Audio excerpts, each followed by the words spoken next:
আসসালামু আলাইকুম প্রিয় দর্শক, আশা করি সকলেই ভালো আছেন।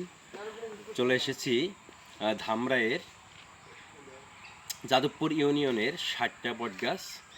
আসুন আপনাদের ঘুরিয়ে ঘুরিয়ে দেখানোর চেষ্টা করি। এটা হচ্ছে 60টা বটগাছ। বটগাছের এখানে দেবীদাস বংশের কেউ একজন স্বপ্নে দেখেছিল এখানে দুইটি বটগাছ লাগাতে হবে, বটগাছ এবং পাকড় গাছ।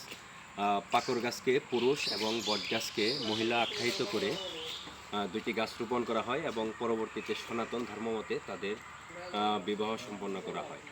এখানে যে গাছটি দেখতে পাচ্ছেন এটি হচ্ছে পুরুষ পাকড় গাছ। এটি খুব বেশি ছড়ায়নি এবং এপাশে চতুর্দিকে এগুলো যে দেখতে পাচ্ছেন আপনারা, এগুলো হচ্ছে বট গাছ, এগুলো ছড়িয়ে আছে।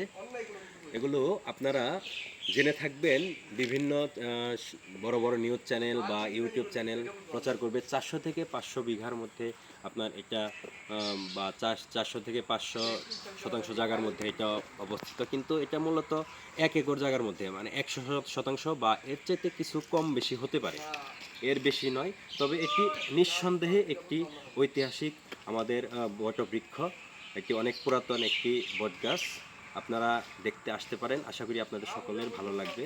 এই পাশে আরেকটি মন্দির আছে, এই বটগাছে উদ্দেশ্য করে একটি কালী মন্দির স্থাপন করা হয়েছে। চলুন আপনাদের দেখানোর চেষ্টা করি। বটগাছের নিচেই একটি কালী মন্দির স্থাপন করা হয়েছে। এখানে অনেক বড় একটি কালীর মূর্তি দেখা যাচ্ছে। আপনারা যারা আসবেন তারা অবশ্যই, যদি উত্তর পাশ থেকে আসেন তাহলে চন্দ্রা বা কালিয়াকুর থেকে সিএনজি যুগে 60টা বটগাছ, অথবা যদি কেউ দক্ষিণ পাশ থেকে আসতে চান ধামরাই ঢুলিভিটা থেকে সিএনজি যুগে আপনারা 60টা বটগাছে চলে আসতে পারবেন। কাউকে বললেই হবে সিএনজিওয়ালাকে যে আমি ধামরাই 60টা বটগাছে যাবো, তাহলে তারা অবশ্যই আপনাকে এখানে নিয়ে আসবে। সকলেই ভালো থাকুন, সুস্থ থাকুন। আল্লাহ হাফেজ, আসসালামু আলাইকুম।